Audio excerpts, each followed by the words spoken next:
right, coming to you from the grooviest town on the other side of that bridge. Let's give it up for Ralph, Zig, Tycho, and Zig in the Zone.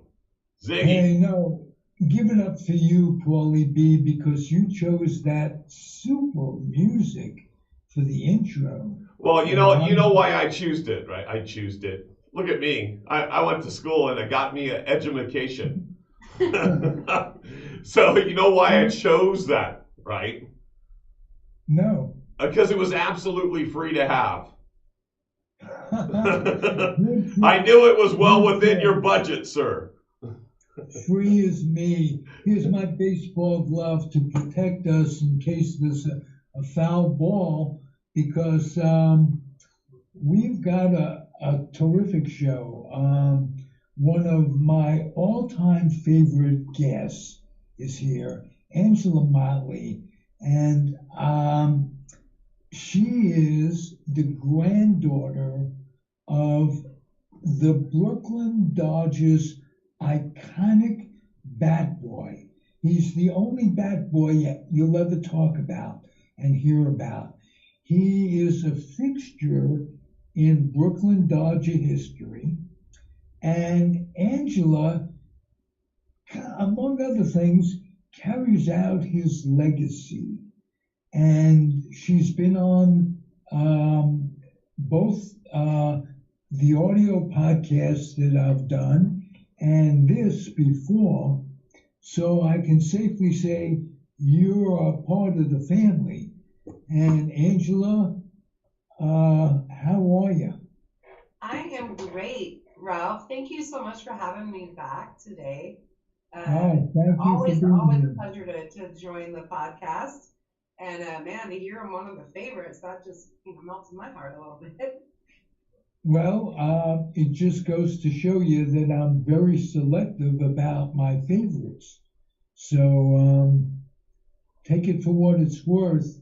Yeah. I'm And glad to have you back. and part of my education here, just to let you guys know, I didn't even know about the brow until you introduced me to Angela. Right. I didn't know about the brow until I met Peter Trunk on the internet, some of the groups, 15 years ago. And I was and am a New York Giant fan at heart, but I've become a fan of the golden age of baseball in general. Golden age of baseball in New York specifically. And I think I've become a maven thanks to people like Claire Hall and Tony D'Angelo for my education, Peter Trunk, and Irene Hodges, who is Gil Hodges, who is and remains Gil Hodges' daughter. And I'm happy to have her on a regular basis. So I have an affinity for the Dodgers. I haven't yet bought a Dodger cap yet, but I'm coming close. I have a Yankee cap already, and Yeah, we gotta fix that out. my memories of all of these teams would not be as wonderful if it weren't for the respective teams that they competed against. Now, Angela, tell me about your trip and when the World Series was going on, and we'll branch out into other stuff to commemorate the brow. Okay. Angela. So back a couple weeks ago, or I guess in October, when the series was going on, I joined my husband Ruben. By the way, this is Ruben, my husband, and our dog Giovanna. What's up, y'all?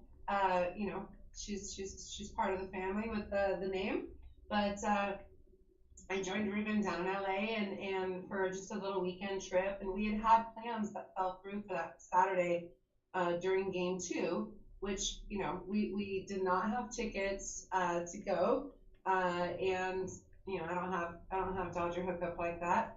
So Ruben suggested though, You should have, because you're carrying on the Brooklyn Dodger legend, and as well as your grandfather's, right? and that's very important to a franchise Yeah, who give you a good example. The A's have a franchise that have become carpetbaggers, and soon um, it will all be lost. The Philadelphia history will be lost. The Kansas City history will be lost, and the Oakland history will be lost, and that's a crime. right. So I the mean, Dodgers. I'll tell you, the LA franchise. I'm gonna not speak poorly on them, but let's just say I was shut out when I did try to go to the stadium and try to connect with the historian. And You told that story. You told that story a while back on a yeah, podcast, and I'm still angry about that. But it isn't LA, the Dodger franchise in correct, particular. It's all of baseball that correct, is only interested in the buck. And right.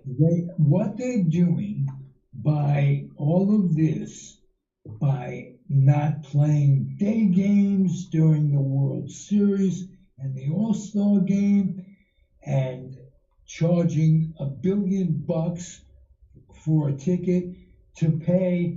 And I'm a Met fan. Are you talking about the money? Where are they going to pay for that? Right. Either in advertising or beer. They couldn't go up anymore. You want to buy a beer, $10 the last I heard. It's probably more now. And this is baseball wide. And what they're doing is killing the goose that laid the golden egg, Yeah. because what they've depended on in the past, Major League Baseball, and I include the unions, which are combining to kill our game. What they've depended on is kids growing up and having memories and a reason to come back year after year, and a reason to watch on TV, and a reason to buy all the crapola that's offered in The franchise. in Yeah. these on the internet and in their stores at an unbelievable markup. You buy you could buy a $15 warm up jacket, windbreaker, in the store in Sears, and that'll cost you, if you want their logo at whatever, that'll cost you $55, and then there's the postage. So what they're doing is, like I say, they're just not going to have anything to give the kids reason to come back when they're adults. Right. You So need that nostalgia, I mean, I have memories of being a child I lived in Orange County is where I grew up. And we did get to go to Dodgers games. I mean, my uncle Charlie was still alive at the time. And, I remember, I mean, under 10, I moved to Seattle when I was 10. So as a child, I went to Dodgers and Angels games. We used to get hooked up on that. Buddy Bavasi, am I saying the name right? Is who used to hook it up with my grandma to still give tickets. And I remember moving Buddy to California. Bavasi, his name was Bavasi, Bavasi, yeah, and he was a longtime general manager with um, with the Dodgers. Went on to San Diego and what have you. And Buddy Bavasi was responsible for a lot of the good deals the Dodgers made after Branch Rickey went to Pittsburgh. But There you go. Yeah, like I said, I have memories of that as a child. My mom has talked about going to a couple of Dodger dinners. I mean, there was a humanitarian award in Charlie's name that was given at least 7 times, I believe 6 actually, after he died, and it's literally called the Charlie DiGiovanna Award. I have gotten a list of who the recipients were, but they did it of who best exemplified Dodger behavior, because Charlie lived and breathed being a Dodger. I mean, being a part of the team and being a part of the family. And again, when I think of that they did that kind of honor for him, and then now here's the granddaughter. I mean, I raised my boys as Dodger fans. I've been in the bleachers and been rooting them on my whole life. Never asked for a thing from the team, not one teeny little thing. I've never asked for.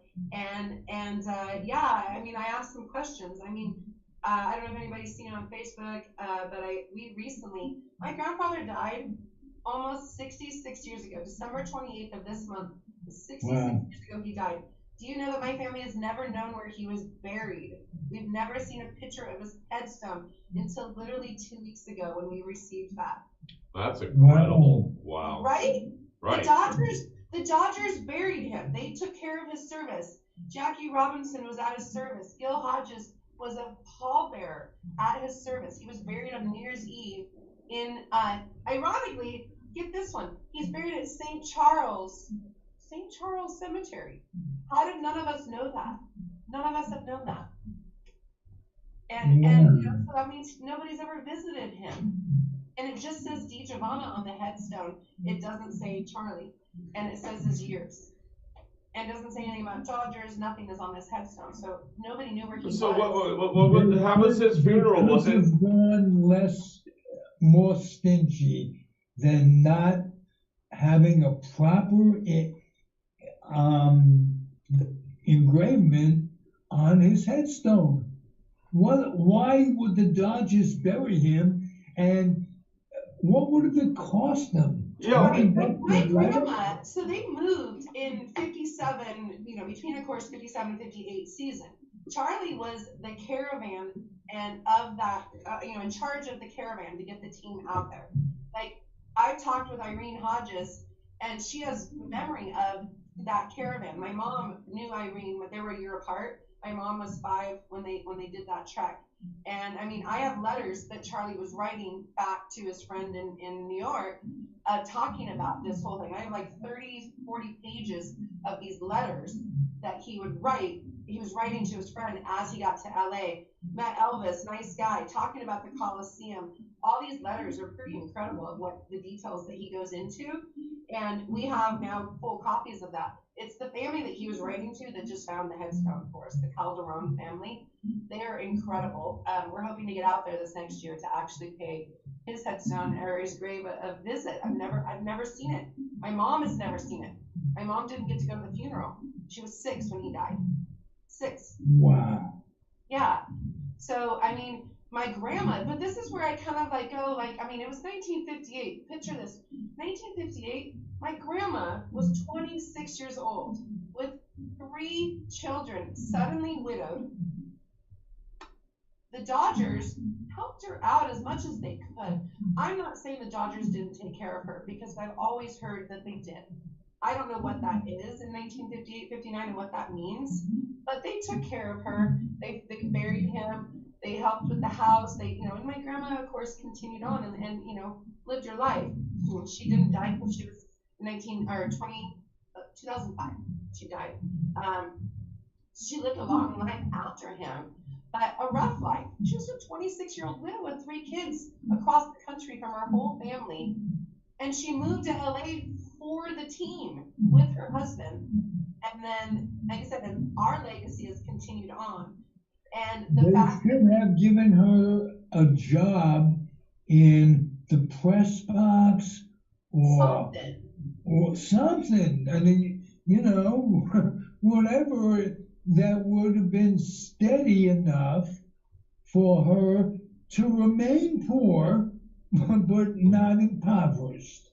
What's crazy is I took care of my grandma this summer. She died in 2005, and So I was asking her all sorts of questions because I knew, we knew she was dying. She had cancer, and I asked her, like, what are some things you've never told me? And I always knew that, and if you didn't know this, I want to say it and put it on blast now because it always is kind of funny to us as family. Not funny that when he died, but my grandfather, if you didn't know this, a lot of people don't know why he died, how he died with a heart attack at 28 years old. He had had rheumatic fever as a child, and he was told he wasn't even going to live to be an adult, which is how he then wrote to Leo DeRozier to become part of a turnstile ticket taker to then propel up to become the luckiest man in Brooklyn to get that job. But he had worked his hard way up to get to that, and then, like I said, just he lived a hard life. They call him chain smoking Charlie. He partied along with everybody. They won the series and partying. He won. He was the first person in 1958 once they were in LA. Because he was already trying to get media and different things. He was on an episode of Groucho Marx, and it filmed in October of '58, and they were supposed to air it in like January, and they delayed airing it because of his death. And my mom remembers as a 6-year-old child, she didn't turn 7 till that June. When it aired in like April, it confused her. And she was like, well, there's my dad. But he was the first one to win $10,000 on Groucho Marx. And I have that episode saved of You Bet Your Life. And it's always been interesting when I think of like that time for them. With his heart, my grandma talked about it many times. But Charlie didn't come down from that. He was on such a euphoric high from, getting there to LA, and I mean, he was in the throes. I have a bag here, this cornet art, it's a, I call it like a Reader's Digest. This was published in this July 1959 edition.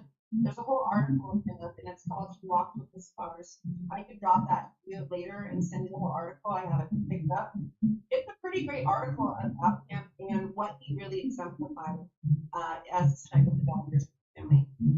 Well, the only thing I can say about Groucho Marx was that's the most ridiculous thing I ever heard.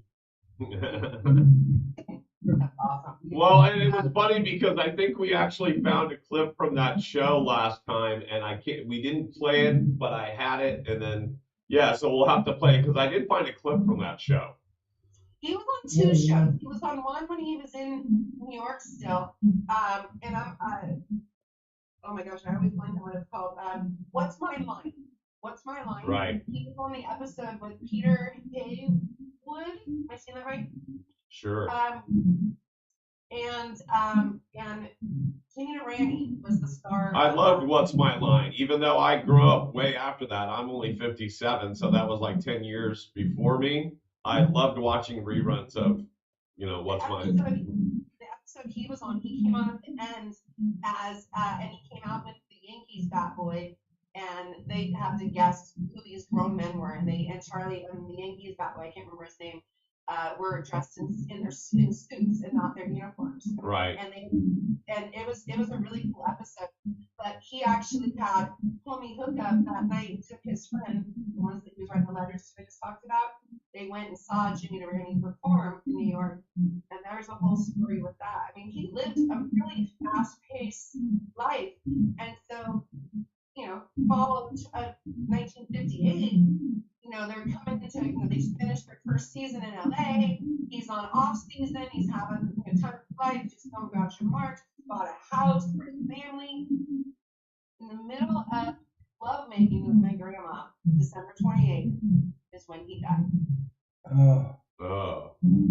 At least he went out like a champ. I told my grandma I had never really known that part. I always just knew he died and had a heart attack. It's the old Carlin joke. He was coming and going at the same time. Right. And so, like, my Uncle Greg was 8 when it happened. He saw his dad. My mom did not see. She was home when it happened. But yeah, there was, think about traumatic. My grandma was 26 years old, rolling into 1959 across the country, 3 kids, figuring out life. But this was the funny one. She told me the summer before she died, and somebody within the Dodgers board is trying to help me to to get through to Sandy Koufax. But she told me that Sandy Koufax tried to date her after he died. And I was like, man, Grandma, you messed up. Why did you not? What the hell? You could have still been in there. And she said she didn't want to be in that anymore. She didn't want to be in a Dodger world It's kind of anymore. like being married to a cop. She didn't want to do it again. That's funny. And do me a favor. I think someone's microphone and someone's speakers are really close because it's getting a little bit worse and worse. But let's see if we can make that go away. If I'm not sure if you're on a PC or a laptop or what you're on, Angela. But if I'm on a laptop. you're on a laptop, maybe just tilt your screen a little bit or something, and then Ralph, do me a favor, roll down your windows for a second. It might be you echoing. Well, I have to turn on the car to do that, so that's not going to happen. Okay, so that's fine. All right, well, we're back. Okay. All right. And So you had asked me about the trip to LA. yes, that's exactly what I was going to ask you about. So hold on one second. Let me off. I'm so sorry. That's all right, go for it. So, Ralphie, let's do, I don't have a commercial. I'm sorry. Let's take a pause and, Paulie, if you would, let's take a pause and talk about the best mechanic I've ever known. Right, we can talk about him. I just don't have his clip up, I don't think. Because. Well, if you don't, let's talk about him. Sure. You do have the picture. If I have that somewhere, I'll try to see what I can do, sir. Okay. Yeah, I'm literally, we just replaced all the computers and stuff, so even today, I have some old stuff of yours, but I don't have newer stuff of yours. Like I have, it's funny, we haven't seen your Topps logo for a long time, your Giants logo, your New York Mets logo, my Alameda, the golden age of baseball, all those things I have, but I don't have that other stuff up. So what we're gonna do is we're gonna wing it like we do. Okay, let me start talking about him. Sure, and I'm gonna get his info so I can at least recite the right phone numbers and stuff.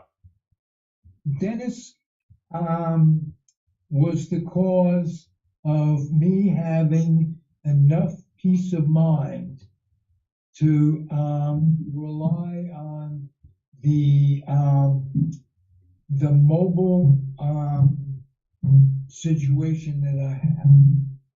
And I can't tell you how that helped me.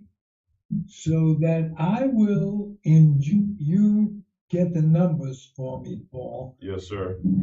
And I'll take care of talking about it. We're advertising him. He is a mobile mechanic in the East Bay, and he is a mechanic, what I call a mechanic with a heart, which generally, with unions and what have you, generally an oxymoron saying that. But he will come out and make you feel at ease by telling you exactly what's wrong, whether they need to take the car to their garage, their station or not, and he will give you a good honest diagnosis and not lie to you. And that's very important if you're relying on a vehicle that's running and it may be out of warranty, or for whatever reason, you don't know where to go. I suggest that you get in touch with Dennis beforehand, before you need him. And Paul will get you the number. And he's in Oakland. They run a terrific shop. He and his crew get it done. Mechanics are his passion, and he's driven by what he calls his higher power. My higher power is myself, sad to say, or happy to say, depending on how you feel. But his higher power requires him to do right by the world as my hire. So we have a coincidence there. He's a loving man, concerned man, and a great mechanic. All right, that's good. We might have Angela back, so let's see if I can play this really quick. Even if you can't hear it, they'll hear it out there. Here's Dennis and his stuff for D1 Mobile.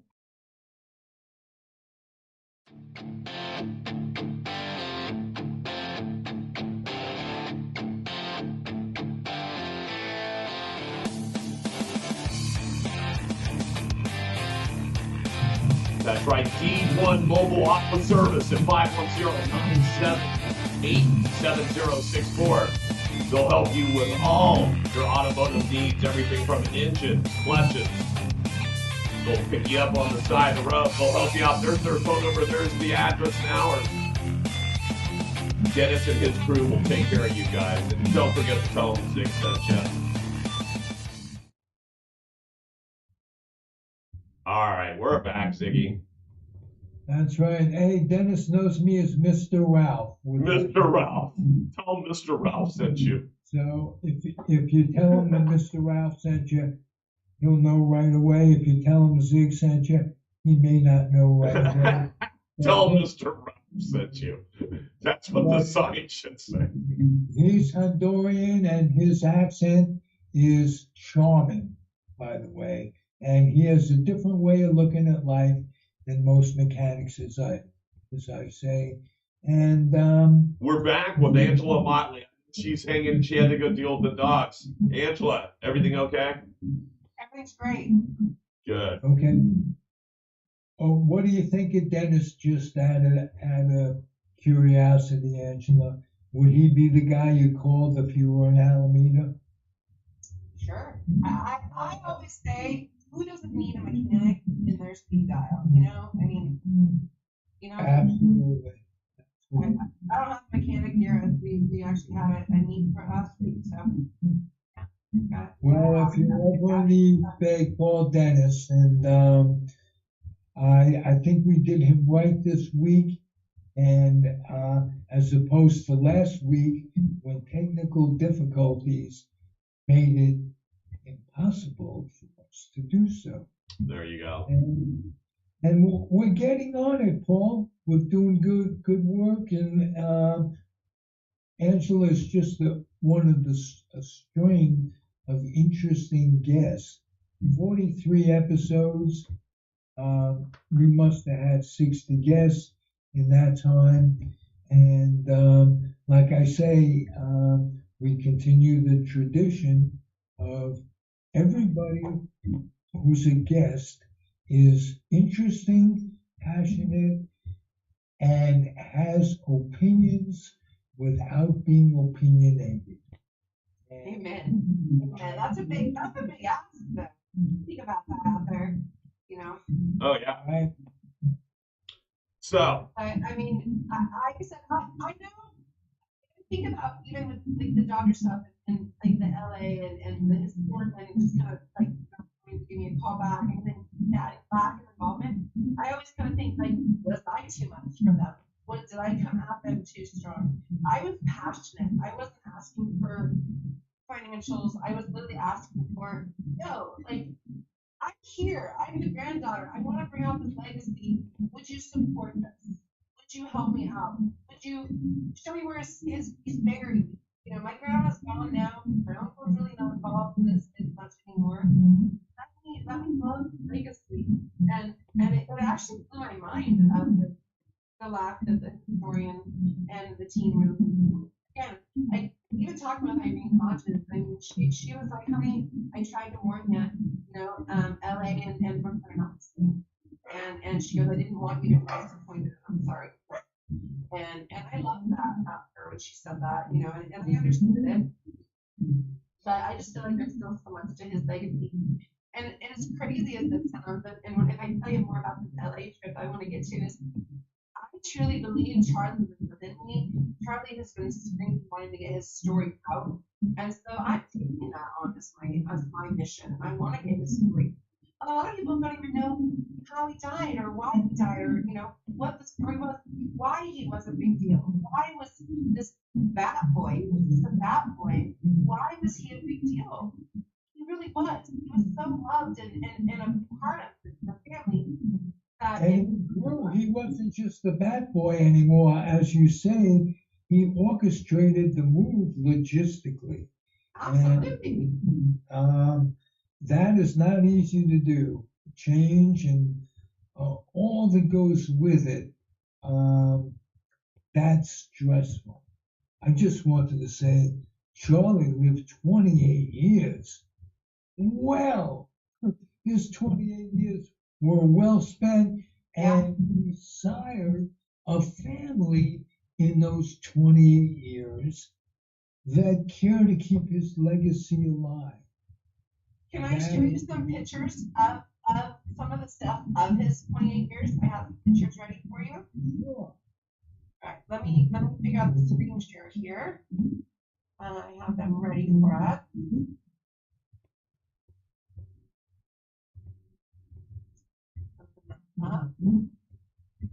So I felt prepared. I mean, first, this picture. Here, let me see if I can change things too, because I have to change it on my side. Oh, there you go. There you go. Perfect. Honestly, I had never put a picture of, I mean, this picture is of me last year. I had never put a picture of us side by side all my life. I was always told I looked like him. And when I put this side by side, it blew my mind. You guys see it? Yes. I can, but when this is replayed, I will definitely see it. But this is what's crazy. So, well, here's that humanitarian award I was talking about. This was Don Drysdale's from 1968, I believe it says on there. I did get a list, as I mentioned, of everybody that had been a recipient of this award, but as you can clearly see, it's the Charles D. Giovanna Award, most typifying Dodger tradition. That's amazing. And then this is what I wanted to bring up a picture. Did you know that every single signature on this? Hold on, guys. You're cross talking. Sorry. Go ahead, Angela. Do you know that every single signature on here is the work of Charlie? Because and that article that I held up a little bit ago in the Cornet, they actually talk about it because he was the first one on ground there, and they needed this to go to publish, and so they had Charlie do all of them, which I found his practice sheet as I was working on stuff. Here's his practice sheet of it with everybody's signature, and you can see his down here on the bottom. Wow. And who wrote those signatures, just out of curiosity?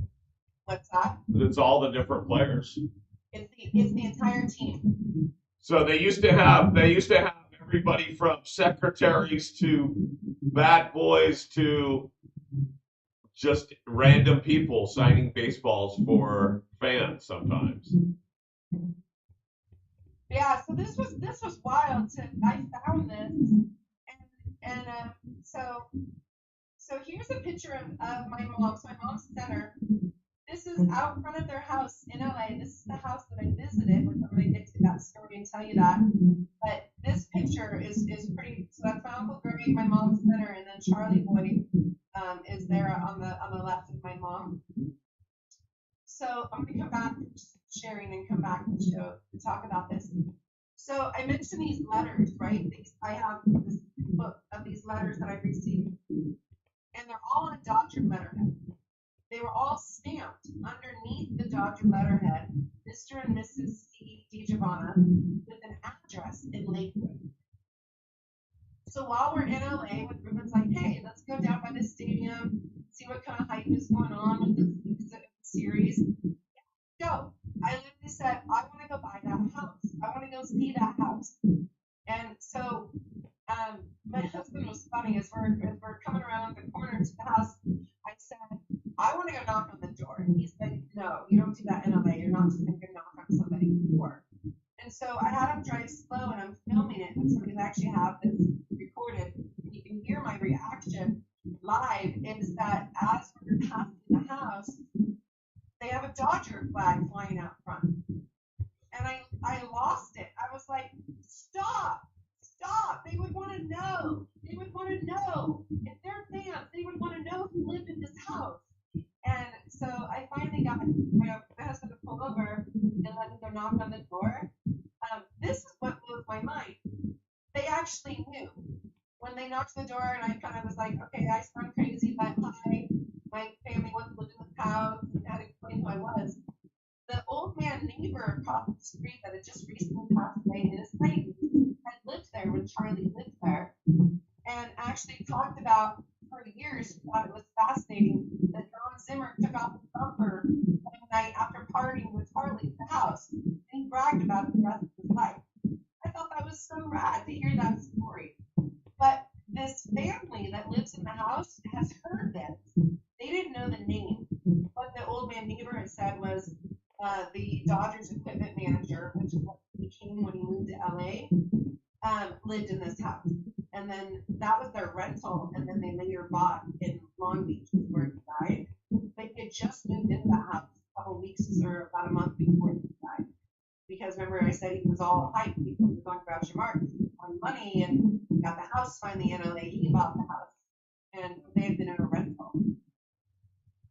And so when we got to go in, and I'm super connected, spiritual world, whatever. And there was a moment I had talked to the family about how I've always felt connected with my grandfather and felt like he's talking through me different times. And that sounds crazy. I'm not crazy. I'm saying I feel like I really am empowered by him to really get a story out there. And they let me screenplay their they had to share all my pictures. So I love pictures. So I was telling them all this, and I mentioned that I have felt his spirit or whatever with me all my life. And the man in the house says, "Oh, he's been here," and I was like, "What?" Like, you've seen my grandfather, and he's like, "Oh, he's been here. There's been somebody in this house," and the wife was uncomfortable by that, and so I kind of said, "Hey, we'll talk out." I didn't want to freak the wife out. Well, before we left, she asked me if I would like to see a tour of the house because it was. She said it's never been updated since 1950. So in case my mom would want to see it, she let me take pictures. But when we got to the master bedroom, I was standing there talking with her, and all of a sudden it was like something like hit me. It was this weirdest feeling, and I kind of got dizzy. And all I could get out to the wife was, "I need to get out of this room. I needed to get out of that room immediately." It was like weird feeling. And by the time I turned the corner and went to find my husband, he, without me saying anything, he goes, "Did you just feel something? It was something really weird." And we both kind of had that moment. What it was, Leonard, the owner of the house, goes, "Oh, Charlie's here. He's been here all night with us." And I was like, "I need to get out of this house. I want to go home. I want to be here." It freaked me out a little bit. And we got to take pictures out front so I could put side by side shots of the same window that my mom was standing under and stuff like that. It was cool. The funniest moment was when we left, and we've stayed connected with this family. We're really trying to get the story out, so they've been really great with working with us. We go to leave, and we're in our rental car that we've been driving all day, and it lights up on our car dash that there's somebody in the back seat. And Ruben reaches back and moves the water bottle, and he's like, "I don't get it, the light won't get off." I'm totally joking, sitting in the seat, and I go, "Hey, Charlie, buckle up, we gotta go." And the light went off. Whoa. Yeah, I was like, yeah, I'm scared. I want to get out of here. It was kind of funny, but it happened, And but yeah, like I said, I really feel it within me to really get his story heard and to really get that I love how much Brooklyn historians have embraced me and in on our Facebook groups and stuff that have really embraced the story. But I feel like there's so much of Charlie's story that is fascinating, and the world should hear it. And I mean, like, It sounds like a Netflix special. I mean, that's what I'm saying. I mean, I can give you a 30-second little preview. You see this family right here? Right. So Charlie, again, young when he died, right? 28 years old. He had a kid sister who So it helped him a lot with the kids. My mom always talked about Aunt Tootsie. Well, when he died, remember, family was all the way across the country. So, and my grandma was 26, had to just navigate and survive life, right? So they had parted at some point, lost contact. We never knew this family existed. And because of my breast cancer 5 years ago, it propelled me to look into my genealogy and connected to Charlie. I found Aunt Tootsie, later became, T. But she passed away in '09. But she had an entire family. We met family of Charlie's that we had never known existed.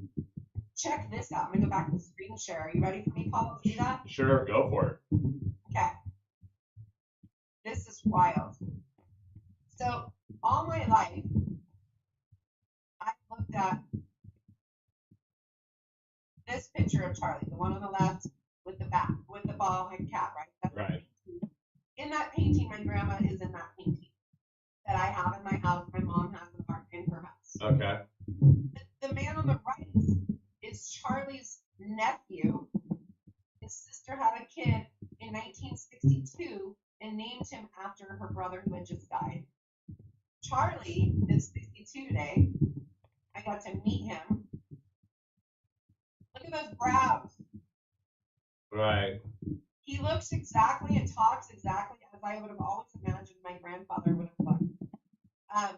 This is that side by side. So it's the window back here with the tree. Right. And there's the front window now. That was really cool for me to see and to be able to show my mom. But back to you guys. So yeah, like this, the whole story of Charlie. But I feel like, how is it that he died almost 66 years ago? How is it that we're still learning things? How is it that things are happening now? What is that about? And that's where that has me just kind of really questioning it. So, like I said, this little black book, I posted a bunch of pictures of it. There's people's numbers in here and the names. Bill Hodges, this stuff is unreal to look through. Name somebody from 55 that would have been in this book, and I bet you I can find it. Oh, Farillo. It's in here. I know that. I saw that. P.P. Reese. Right on top. Farillo. There you go. Happy Fenton's right down here. How about that? Use the left hand up. Isn't that crazy? Yeah, little black book.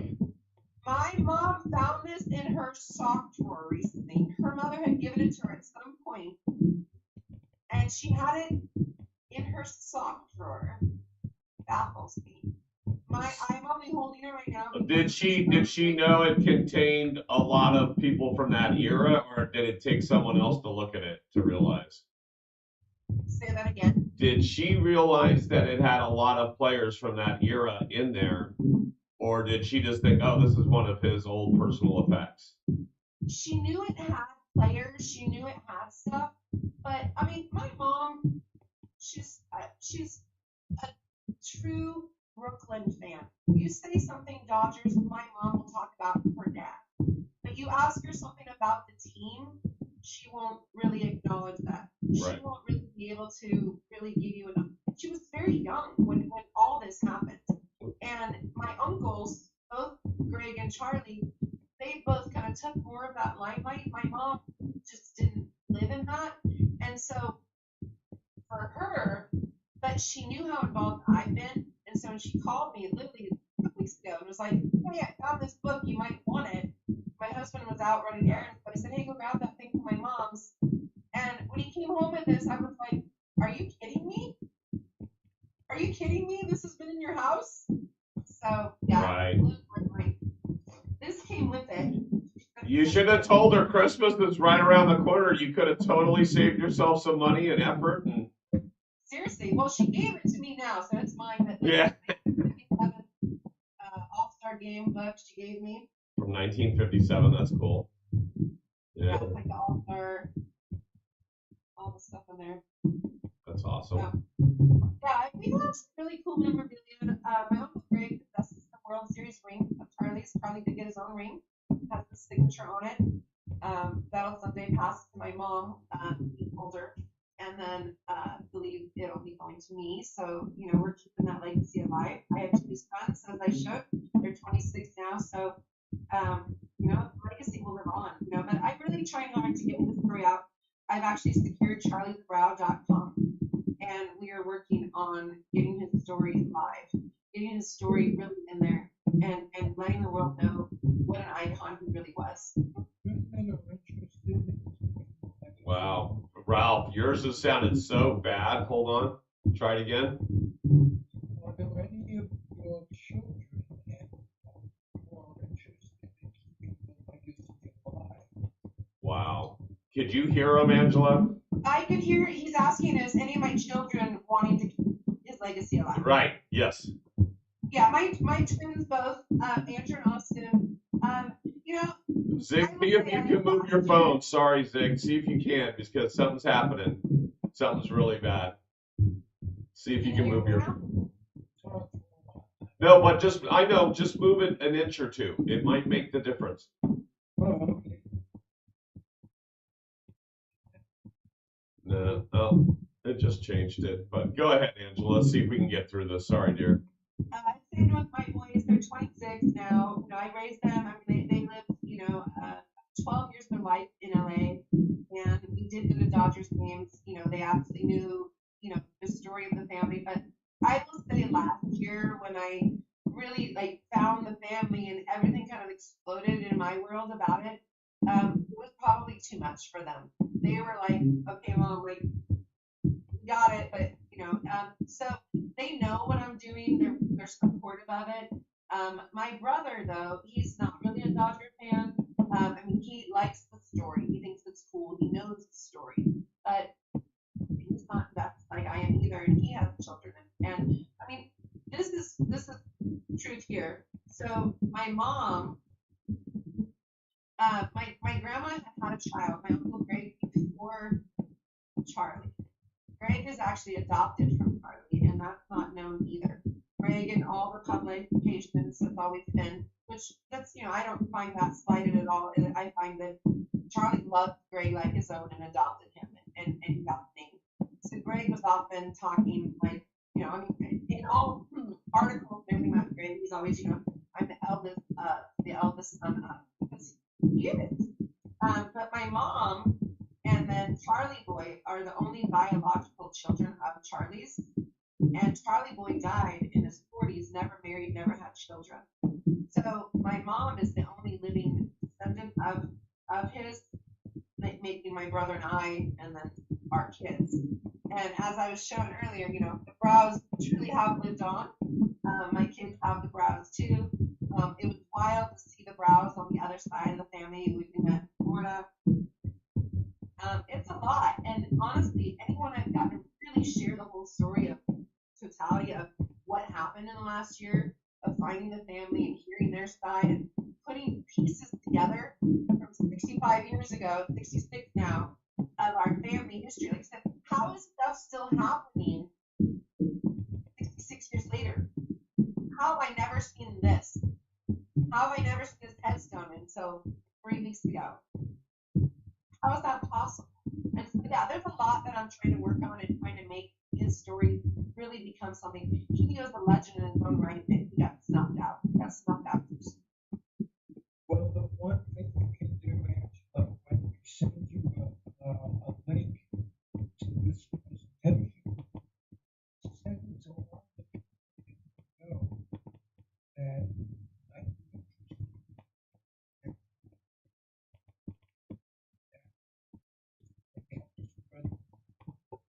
Wow. Yeah. Paul, could you repeat some of what you Yeah, he said that when we sent you this, it sounds like you're literally in a wind tunnel. I'm sorry, Zig, just to let you know. I just want to say, did I get the word out to you, Angela? Yeah, well, yeah, and what I'm gonna say is, wow, that is so bad. Do apologize to everybody that's listening to this. Is this better? That's better. It's a little better. All right. Send the link that I sent you to everybody that you think might be interested or can help get the word out. Yeah, and we'll help you too. So here at Edge Studios, we'll help you too, Angela. So we'll help you comprise some of the story and put things together. We would be glad to help you out with your story because it's so compelling to hear you talk about this. You know, here we have generations of families and people connecting, and tis the season, right? I mean, this is the gift I got, and I'll end with this about the family is, you know, breast cancer 5 years ago. I'm a breast cancer survivor, right? Right. And my grandma died of breast cancer 20 years ago, 19 years ago. And she's Jewish. My grandfather was Italian. When they told me I had the BRCA1 gene, they told me, I assumed it was my grandma's fault, and I blamed her for almost 4 years until I talked to some cousins on that side and said, we don't have that gene, which is what propelled me to start looking and finding the family. And my mom's cousin, first cousin, her name's Marie, is a breast cancer survivor when we found and has the gene. And I always say something as crappy as breast cancer is what united the family together. Are you kidding me? Right. What a reward I got for being a survivor. To be able to find family that I connected with in an instant. It's like we knew each other our whole lives. And I've missed so much of them already. 2 of them are coming up in a week for a week to visit up here. And I cannot wait. I cannot wait. Like I have a lot of family. But this was huge. I felt like my mom literally said the words, it's like you brought my dad back to life by finding them. I mean, that's huge. And so they were cool with me sharing the story. In my mind, you want to hear my dream of how to get his story out? What's that? And I literally want to call him the bad boy, because he wasn't just a bad boy. He's so much more. But imagine the whole BRCA gene, if you didn't know anything, BRCA1 gene with breast cancer, and the Angelina Jolie effect of what that has done. My dream is to have a movie, not necessarily about me, it's not the Angela show, but to have a movie that could start with a young woman that's been told she has breast cancer. And it rolls back into old time baseball time with Charlie and what that life was like and how those legacies tied together. That story needs to be told. It's so cool. Whether I'm involved in it or not, of like who cares about that? Charlie's story, when we roll back, is amazing. His whole story and what he packed into those 28 years. He was like 13 when he got rheumatic fever. He was in the hospital for 4 years. Theodore Rozier wrote him and said, after he said thank you for the ball, he said, when you get out, when you get better, come see me, kid. I got a job for you because you can't play baseball because of your bad heart. And he turned his job as a turnstile ticket taker all the way to equipment manager, caravanning them out to LA before he died. Are you kidding? What an adventure he must have lived. Right. So there you go. I see a documentary happening. I see at least one book happening. It could be just simply The Brow, or because that way you bring awareness to who the Brow is, and then the true Brooklynites will fall in line, and then or just Brow Boy. I mean, there's so many things, and then the fact that the BRCA gene tied in there, the brow, baseball, and I mean, there's so many things that tied in together. But I said, my story is tied. Not just a bad boy. Right. Correct. It was so much more than a bad boy. Right. Not just the bad boy. It is simple and tells it all. Yeah. There you go. I remember, there's so many times when I'll say the phrase when somebody talks about Dodgers or something, and I'll say, yeah, my grandfather was with the Brooklyn Dodgers. Yeah, he was a player. And when I say, well, he was the bad boy, oh, he was just a bad boy, that's literally a reaction I've gotten a lot in my life. And I want to punch people every time they say that. Not really. But like, he wasn't just a bad boy. He was so much more than that. But once I share the story and start talking about it, people are always just wowed by it because there is still so much that the world just doesn't know about his story. That's pretty freaking great. It's pretty cool. I mean, and again, connecting with the family that's in New York that's been telling me stories. They have memories as kids being, around Charlie. Charlie used to come and dress as Santa every year. Think of off-season time and who he was to everybody. He lived a very large life. My mom lost him at 6.5 years old. 6.5, but the world lost an amazing man, and his story needs to be told. It really does. His story is incredible. And like I said, I will share the article from here because I couldn't write a better article post-mortem than this one. It's great about his story. I'll share that with you guys, and so you can share it with this link as well because it's a pretty great article about him.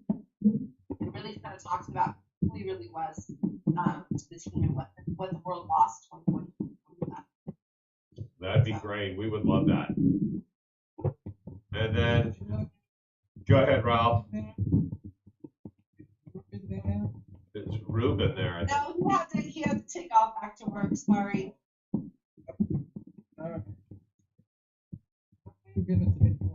Oh no, I was just saying I could barely understand you. I'm so sorry, but no, that's okay, and I don't know why, but we're getting close though, but that's all right.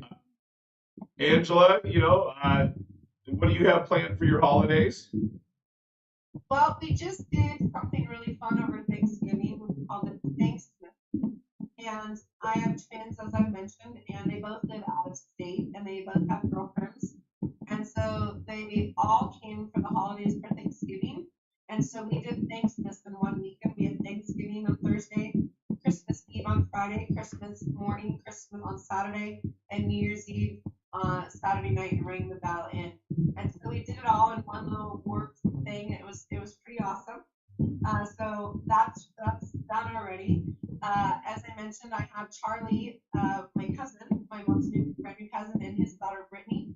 They're coming here next week to spend Christmas time with us for a week here in Seattle. And then the following week on Christmas, I have my mom lives close to us. She lives about 4 miles now from us. And so we'll be doing a nice Christmas Eve service at their church and Christmas here. When I told my mom, whatever you want for dinner, I'll make that. I love having my mom cook. We lived far apart for many, many years. My mom being 4 miles from us is pretty easy. So, yeah, no, I like it when your parents are that close. They're close enough but far enough away. Correct. and then I also like the idea of thankness. Wasn't that fun? Well, so here's the thing is, I think we need to do this to the industry because the industry is always making us decorate for whatever holiday sooner and sooner every year. I mean, we're decorating for Christmas in July at this point. And so why not? They've made almost every holiday so commercial with all the stuff that you have to buy and have to do. I think it's great that if you can turn the tables on the industry and now combine two holidays. I mean, it was either Thanksmas or Thanksgiving, and we went with Thanksmas. Which Christ giving is actually one of those curse swears that sounds like I'm trying to curse but not. So yeah, it was but honestly it was a jam-packed weekend, and I had a lot of anxiety going into it because there was so much going on, and I will say it was a smashing success. We had a gingerbread contest in there. We did all the presents and the stockings and the Christmas meal and did all the traditions, and it's already done. And so now we get to just kind of roll into the season. My presents are done and everything, so I'm like, cool. I get to enjoy December for a little bit. Right on. Now, Rob, I know you want to say something in closing. We're getting close here, buddy. I just want to thank all again for technical skills.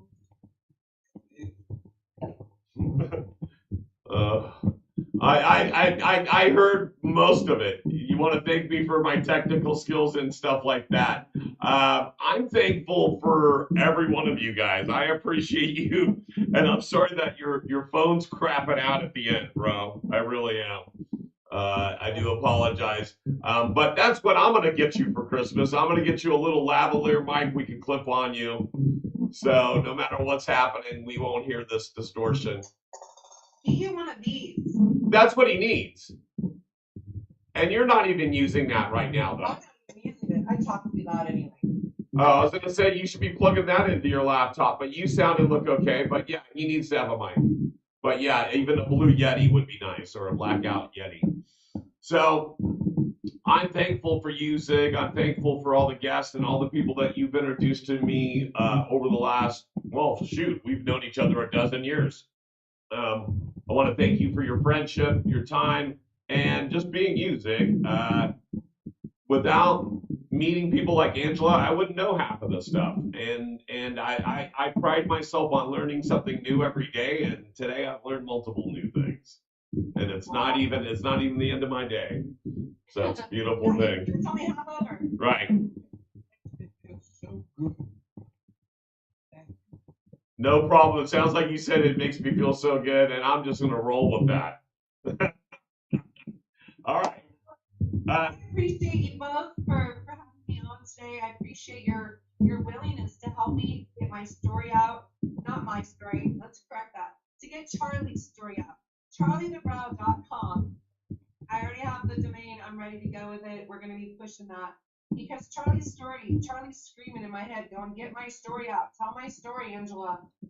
And I think he's also screaming, get my family story up there.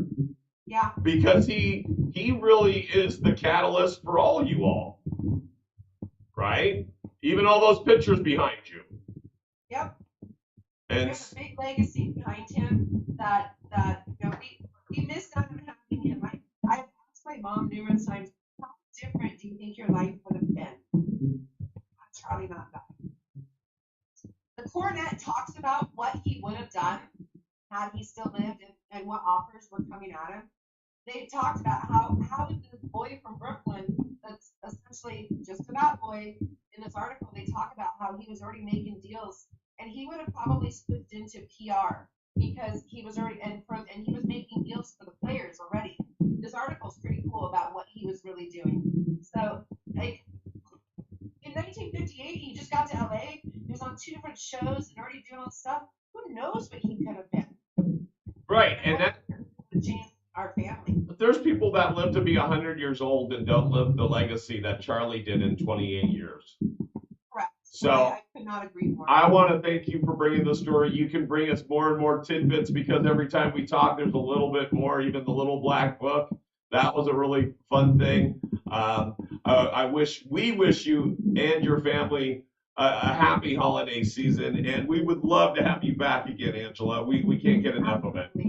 And it was so cool to get a little piece of Reuben today. There we go. See Reuben for a little bit. You have to see Giovanna, our puppy, of course, named. We probably put. I never had a girl, so I had to use the name that way. I always wanted a dog named Charlie. Ironically, my grandma did before she died, and she used to say, my grandma had that old Brooklyn Wilkers accent, and she'd be like, Charlie, get on the patio, and it was just hilarious, And so I always was like, I can't believe you named a dog after your late husband, and she said it's funny to yell at a dog that way, and I was like, oh my god, my grandma was a character in herself, so that was pretty funny. Well, there you go, and then now you have a cousin that's Charlie. Do you have another relative? Was it your cousin's Charlie also? Yep, cousin Charlie and his daughter Brittany will be here next week. They're spending a week with us to show them Seattle. I'm hoping to convince them to move up here. It's actually plausible, and this family that I missed out in 40 plus years of knowing. I mean, my mom is an only girl. I never had a sister, and I never had biological hands on that side. I've never seen family that looked like me, ever. I mean, my brother looks like me, but nobody wants to say they look like their brother. And so, to find a family that looks like me and talks just like what I've seen and of my grandfather, it blows my mind. Oh, there you go. All right, Zig, any last words before we get out of here, buddy? I just want to thank both of you for having a terrific show. Hey, it looks like we're doing an ad for McDonald's in your thumb. I'm gonna take that off there because we're gonna owe them a Big Mac or royalties or something. Hey, who knows? You never know, Zig. That could be our new sponsor, actually, right there. There's our new sponsor. Sponsored by McDonald's. Who wants Big Mac? That's right. It's called the Big Zig. We'll call it the Big Zig. All right, you guys. For myself, the Zig Man. Get the mocha frap. Yeah, you're a big proponent of the mocha frap. All right, for myself, the Zig Man, Angela, thank you very much for hanging out with us. We'll see you next time, all right? Absolutely. Thanks, guys. Talk soon. Absolutely. All right, you guys, I'm out of here. Zig saying we're seeing you, but enjoy your holidays. We'll be back next week on a Tuesday between 11 and 1. We'll see you in the zone, guys. Bye-bye. Thanks so much, guys. Thank you.